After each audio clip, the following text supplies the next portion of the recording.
जयंती अति उत्साहामध्ये साजरी होत आहे आणि जिल्ह्यामध्ये अशा जयंतीला आमचे दादा दरवर्षी प्रोत्साहन देतात आणि पूर्ण महाराष्ट्राला भारताला एक संदेश देतात आणि जगभरामध्ये संत रोहिदास महाराज यांची जयंती साजरी होत आहे आणि आम्ही दादाच्या मार्गदर्शनाखाली या मिरवणूक भव्य अशी मिरवणूक आमच्या शक्तिनगर भागामध्ये जाणार आहे आणि तिथंच त्यांचा समारोप होणार आहे। मी जयंतीच्या सर्वांना लाख लाख शुभेच्छा देतो। देशातील तमाम जनतेला संत रविदास महाराजांच्या जयंतीनिमित्त कोटी कोटी हार्दिक शुभेच्छा देतो आणि संत रविदासांच्या विचाराचा प्रसार व्हावा, चर्मकार समाजाने संत रविदासांच्या विचारावरती चालावं असं आवाहन मी समाजाला करतो।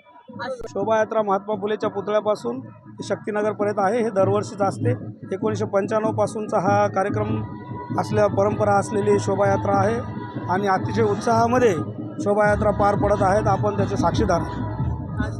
एक आमचं बंजारा पथक फार सगळ्यांचं लक्ष वेधून घेते, त्याच्यानंतर भजनी मंडळी सगळ्यांचं लक्ष वेधून घेते, पुन्हा महिलांना फेटे बांधलेत, महिलासुद्धा सुंदर असं नृत्य करतात, त्याच्यानंतर ढोलवाला सगळेच जवळपास सगळे देखावे चांगलेच आहेत, ढोल अशा देखावे।